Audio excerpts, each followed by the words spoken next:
Today I'm going to show you how I make my beef goulash. All the ingredients, their quantities, and the recipe can be found below the video in the description. First, cut the onions into small pieces. I highly recommend using some sort of glasses or chewing gum. This would prevent you from crying. Otherwise, you can also use a food processor if you have one. It's time to prepare the meat. Heat up your pot on a medium-high heat and add in 2 tablespoons of olive oil. Brown beef cubes on all sides. Make sure you only add a handful of beef cubes at a time, so you don't overcrowd your pot.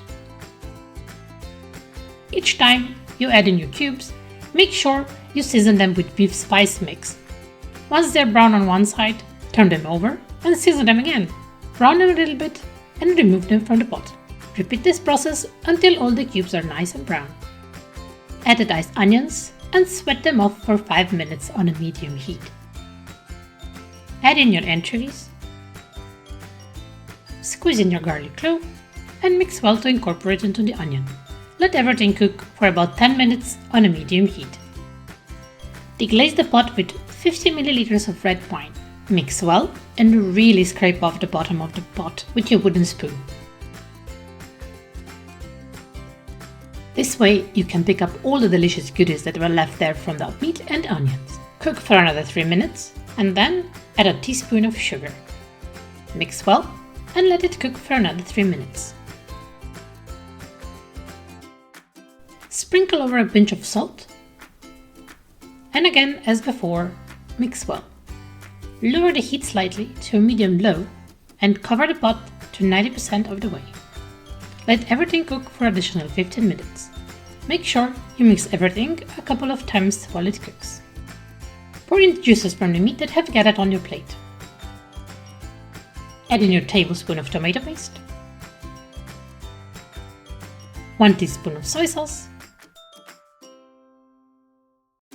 and you guessed it, mix well so the paste and the soy sauce have time to coat all the onions. Finally, time to add in our meat and combine it with the onions.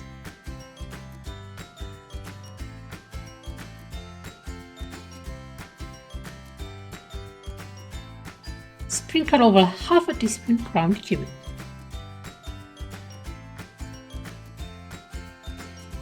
Pour over your passata and 250 ml of water.